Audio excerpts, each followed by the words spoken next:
لٹھ لے کے ان کے پیچھے پڑنے کی بجائے ان کو یہ مسائل سمجھانے کی ضرورت ہے کہ اللہ رب العزت نے دعا کو بھی عبادت کہا ہے، اور وسیلے کی اللہ رب العزت نے چند شرعی اجازتیں دی ہیں اور باقیوں کو حرام قرار دے دیا۔ ایک بندہ کسی نیک بندے کے پاس آتا ہے اور آ کے کہتا ہے حاجی صاحب، مولوی صاحب، علامہ صاحب میرے لیے دعا کر دیجئے۔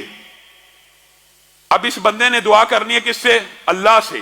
یہ وسیلے کی جائز قسم ہے کہ زندہ شخص سے کوئی بندہ آ کے مطالبہ کر سکتا ہے، اپنے بھائی سے، کسی بھی بزرگ سے، کسی بھی شخص کو یہ کہا جا سکتا ہے آپ اللہ سے دعا کر دیں، وہ بندہ اللہ سے دعا کرے، اللہ کی مرضی وہ سن لے، اور بالعموم نیک لوگوں کی دعائیں اللہ رب العزت سنتا ہے۔ اس میں پوری امت میں کوئی اختلاف موجود نہیں۔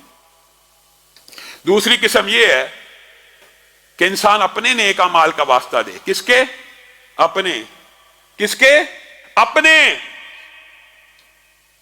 اللہ تعالیٰ فلاں قاری صاحب بڑے نیک ہیں، ان کی نیکی کی وجہ سے مجھے معاف کر دے، اس کی اسلام میں کوئی گنجائش نہیں۔ اللہ تعالیٰ میں نے جو 5 وقت نماز آج پڑھی ہے مسجد میں فرض، اگر آپ سمجھتے ہیں کہ خالص صاحب کی رضا کے لیے پڑھی ہے، میرا یہ کام کر دیجئے۔ اگر آپ سمجھتے ہیں میں نے یہ قرآن پاک ختم کیا آپ کے لیے کیا ہے، میرا یہ کام کر دیجئے۔ اگر آپ سمجھتے ہیں میں نے یہ نیکی کیا اور یہ سارے کا سارا واقعہ آپ نے بچپن میں غار والوں کا قصہ پڑھا ہوا ہے، تینوں نے اپنی اپنی نیکیوں کا واسطہ دیا، اپنی اپنی نیکیوں کا جو اللہ کے لیے کی ہوئی ہے۔ کسی نے ایسا واسطہ دیا کہ فلاں پیر صاحب فلاں نے بڑی نیکیاں کی ہیں، اللہ اس کے لیے مجھے معاف کر دے۔ نیکیاں تو اس نے کی ہیں، تیرا کام اس کی نیکیوں کے بدلے ہو رہا ہے، یہ مغالطہ ہے جو ڈالا جاتا ہے۔ اسی طرح تیسری قسم یہ ہے کہ اللہ کے خوبصورت اسماء ہیں، ان کے ذریعے اللہ کو پکارا جائے۔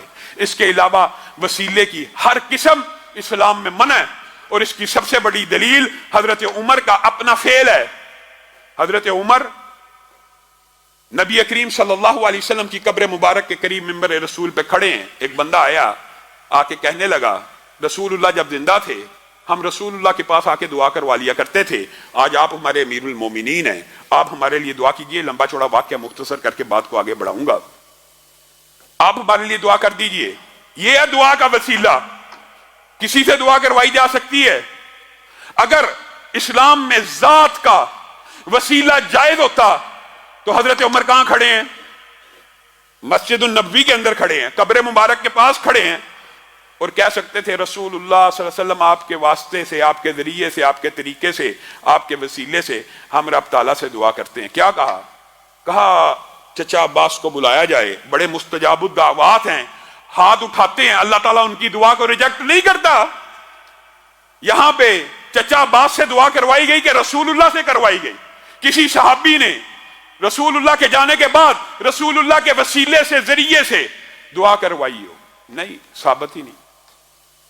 وسیلے کی وہ قسمیں جو شریعت سے ثابت ہیں وہ یہی 3 ہیں، یہی دباچہ ہے۔ اور یہ بات میں اپنی طرف سے نہیں کہہ رہا، یہ قرآن پاک کی 2 آیات ہیں جو آپ کو یاد کرنی چاہیے۔ سورۃ زمر آیت نمبر 3، والذین اتخذوا من دونہ اولیاء، قیامت تک یہ جو دباچہ شرک کا، یہ جو ابتدائیہ شرک کا، قیامت تک جو احباب اس کام میں ملوث ہوں گے، والذین اتخذوا من دونہ اولیاء، جو اللہ کے علاوہ، یہ اللہ کہہ رہا ہے، میں نہیں کہہ رہا، کسی مولوی کا فتویٰ نہیں ہے، اللہ کے علاوہ اور اولیاء بناتے ہیں، اپنے مددگار بناتے ہیں، وہ ایک ہی مقدمہ پیش کریں گے۔ وہ مقدمہ بھی اللہ نے بیان کیا، ان کے الفاظ سے سمجھ جانا وہ کیا مقدمہ ہے۔ ما نعبدہم، ہم ان کی عبادت نہیں کرتے، الا لیقربونا الی اللہ زلفا، ہم ان کی عبادت نہیں کرتے، یہ ہمیں اللہ کے قریب کرنے والے ہیں۔ اللہ تعالیٰ نے وسیلے کی ساری قسموں کے اوپر جو غیر شرعی ہے کیسا قرآن چڑھا ہے، کیسا رد کیا ہے۔ والذین اتخذوا من دونہ اولیاء، جو اللہ کے علاوہ مددگار پکڑتے ہیں وہ یہ کہیں گے ہم ان کی عبادت نہیں کرتے، ما نعبدہم الا لیقربونا الی اللہ زلفا، یہ ہمیں ہمارے رب کے قریب کرنے والے ہیں۔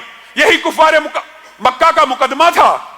یہ جو نیک لوگوں کے ہم نے بت بنائے ہوئے ہیں، تمثیلیں بنائی ہوئی ہیں، ہم ان بتوں کی عبادت نہیں کرتے، ان کے پیچھے جو شخصیات ہیں وہ اللہ کی مقرب ہیں، ان کے ذریعے ہم اللہ کے قریب ہوتے ہیں۔ اور لوگوں کیا ہو گیا، مجرد مٹی کی بھی کبھی پوجا ہوئی ہے؟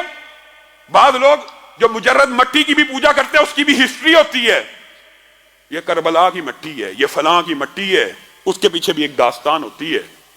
یہ جو بتوں کی پوجا ہوتی ہے، رام کا، فلاں کا، یہ شخصیات ہیں جن کے بت اور تمثیلیں بنائی گئی ہیں، ان کو نیک سمجھا جاتا ہے۔ اور قرآن پاک میں جتنے بھی بتوں کے نام مذکور ہیں، اور آپ کے علم میں یہ بات ہونی چاہیے کہ لات، منات وغیرہ یہ سارے کے سارے، حتیٰ کہ صحیح حدیث میں آتا ہے حاجیوں کو ستو گول کے پلایا کرتا تھا، چلا گیا اس کی تمثیل بنا لی، اس کو بھی ولی اللہ مان کے اس کے ذریعے عبادات کا دھندا شروع کر دیا۔ بنیادی طور پہ بات یہ ہے وَيَعْبُدُونَ مِن دُونِ اللَّهِ مَا لَا يَضُرُّهُمْ وَلَا يَنْفَعُهُمْ، یہ عبادت کرتے ہیں ان کی جو نہ نفع دے سکتے ہیں نہ نقصان۔ یہ جی آیتیں صرف جی بتوں کے بارے میں ہیں۔ وَيَقُولُونَ هَؤُلَاءِ شُفَعَاؤُنَا، یہ ہمارے سفارشی ہیں عند اللہ، اللہ کے ہاں۔ عبادت اللہ تعالیٰ اسی کو عبادت کہہ رہے ہیں، وَيَعْبُدُونَ، اور وہ عبادت کرتے ہیں اللہ کے علاوہ ان کی جو نہ نفع پہنچا سکتے ہیں نہ نقصان پہنچا سکتے ہیں، اور مقدمہ یہ پیش کرتے ہیں یہ ہمارے سفارشی ہیں۔